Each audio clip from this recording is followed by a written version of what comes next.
On these grounds, 184 people were murdered when al-Qaeda terrorists overtook American Airlines Flight 77 and crashed it into the Pentagon.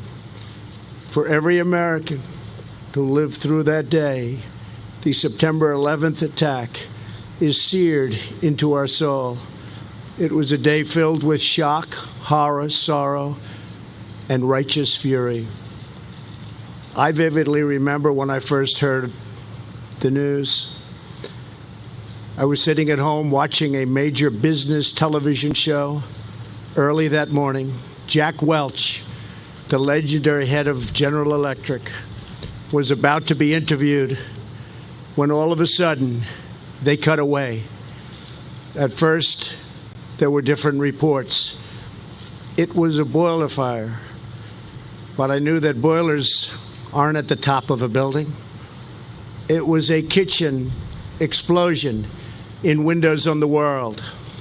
Nobody really knew what happened. There was great confusion. I was looking out of a window from a building in Midtown Manhattan, directly at the World Trade Center, when I saw a second plane at a tremendous speed go into the second tower.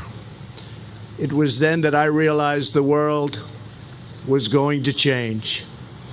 I was no longer going to be, and it could never, ever be, that innocent place that I thought it was.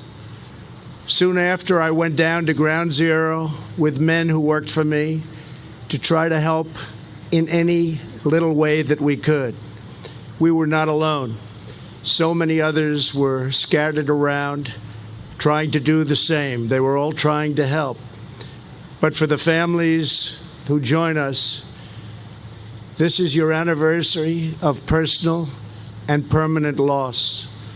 It's the day that has replayed in your memory 1,000 times over. The last kiss, the last phone call, the last time hearing those precious words, "I love you." Hey, NBC News viewers, thanks for checking out our YouTube channel. Subscribe by clicking on that button down here and click on any of the videos over here to watch the latest interviews, show highlights, and digital exclusives. Thanks for watching.